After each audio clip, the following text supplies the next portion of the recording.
ថ្ងៃនេះដែរខ្ញុំបាននឹងមករៀបរាប់អំពីប្រាសាទដែលខ្ញុំបានរៀបចំឡើងដែលដកស្រង់ចេញអំពីសៀវភៅដែលទស្សបរមីបានប្រគល់ឲ្យខ្ញុំហើយខ្ញុំវឹកហាត់រៀនសូត្របានចេះចាំនិងកសាងចេញជារូបរាងនេះឡើង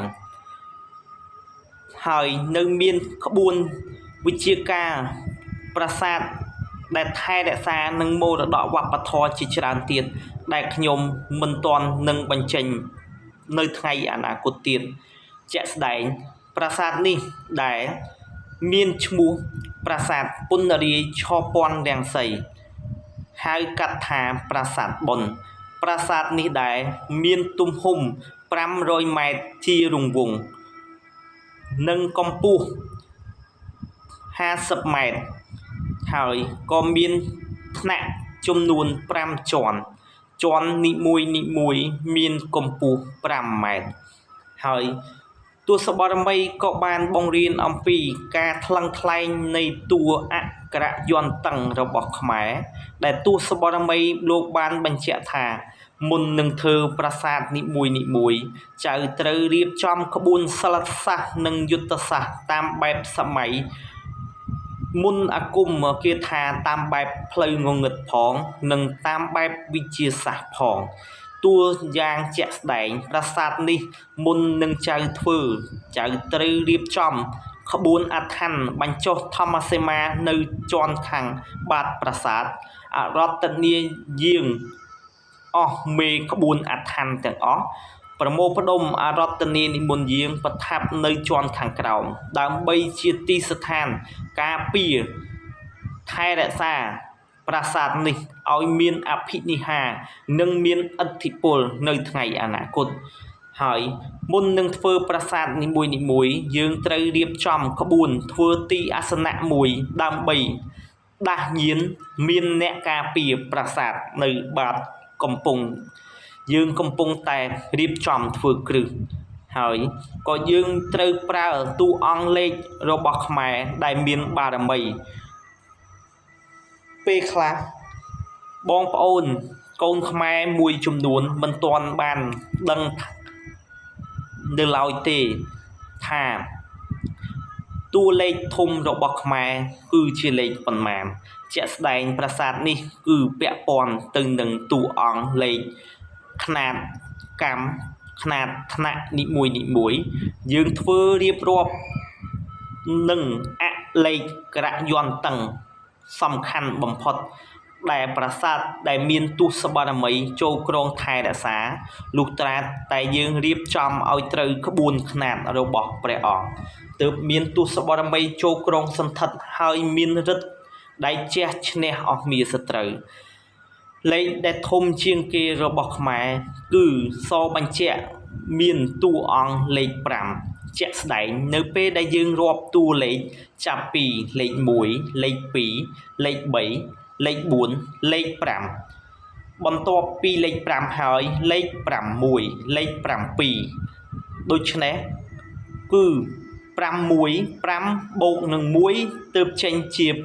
6ដូច្នេះតួអង្គលេខ5គឺជាតួអង្គលេខបញ្ចប់នៃតួលេខរបស់ខ្មែរ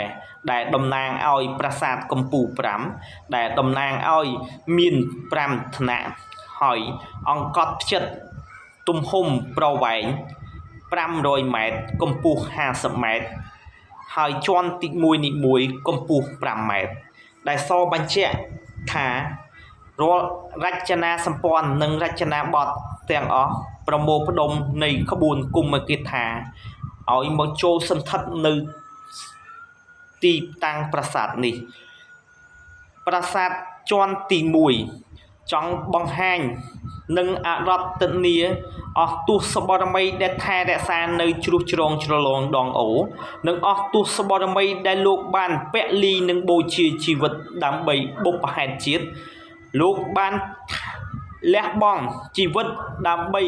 ថែរក្សាមរតកនៃវប្បធម៌របស់ដូនតាអរតនីនិមន្តយាងលោកគង់ប្រថាប់នៅជាន់ទី1ដែលយើងមានរូបតំណាង ឲ្យទស្សបរមីដែលថែរក្សានៅលើទឹកដីមហានគរយើងគង់ប្រថាប់នៅជាន់ទី1ដោយយើងមានរៀបចំចម្លាក់នៅតាមជញ្ជាំងប្រាសាទជុំវិញប្រាសាទជាន់ទី1មានរូបសំណាកទស្សបរមីគ្រប់អង្គដែលលោកបានពលីនិងបូជាជីវិតហើយនៅសាលខាងក្នុងក៏យើងមានចម្លាក់ជារូបតំណាងរបស់ព្រះអង្គ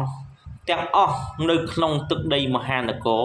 អរតនីនិមន្តយាងគង់ប្រថាប់នៅសាលជាន់ទី1ដល់ពេលវេលាដែលយើងត្រូវរួបរวมគ្នាប្រមូលផ្ដុំជាធ្លុងមួយហើយដល់ពេលវេលាដែលកូនខ្មែរត្រូវរួបរวมគ្នាហើយយើងបែកបាក់សាមគ្គីរាប់រយរាប់ពាន់ឆ្នាំមកហើយល្មមដល់ពេលវេលាដែលយើងត្រូវរួបរวมគ្នាថែរក្សាមរតកវប្បធម៌និងទឹកដីមហានគរយើងហើយមានតែកូនខ្មែរ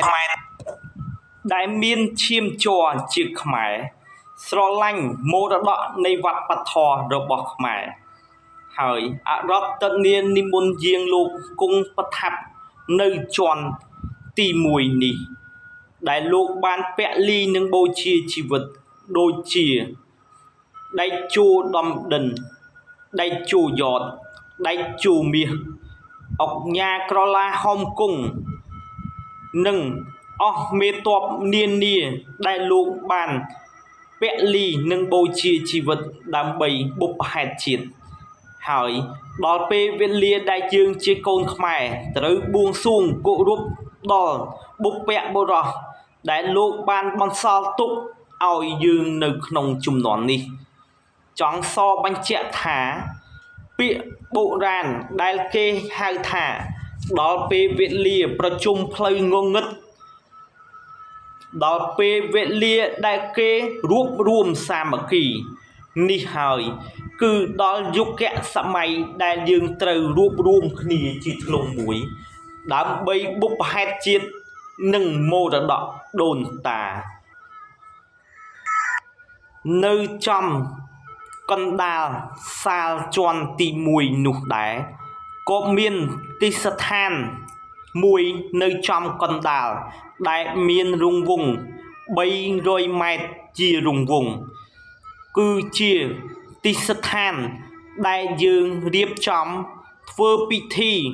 បំពេញកិច្ចបួងសួង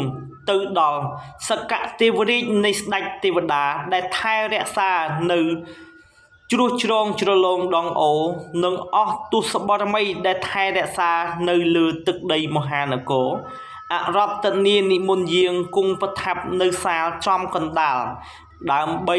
ឲ្យយើងជាកូនខ្មែរ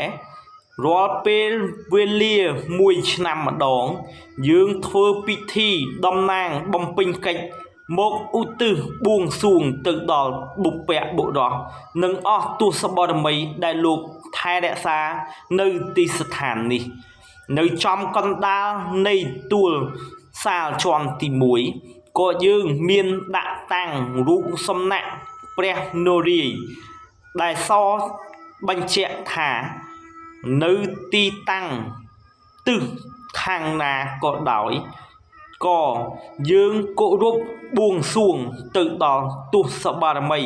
តាមជួយបីបាច់ថែរក្សាទឹកដីមហានគរអាណាចក្រខ្មែរដល់ពេលវេលាដែលយើងត្រូវរួបរวมគ្នាជាធ្លុងមួយថែរក្សាមរតកវប្បធម៌ខ្មែរទាំងអស់គ្នាហើយ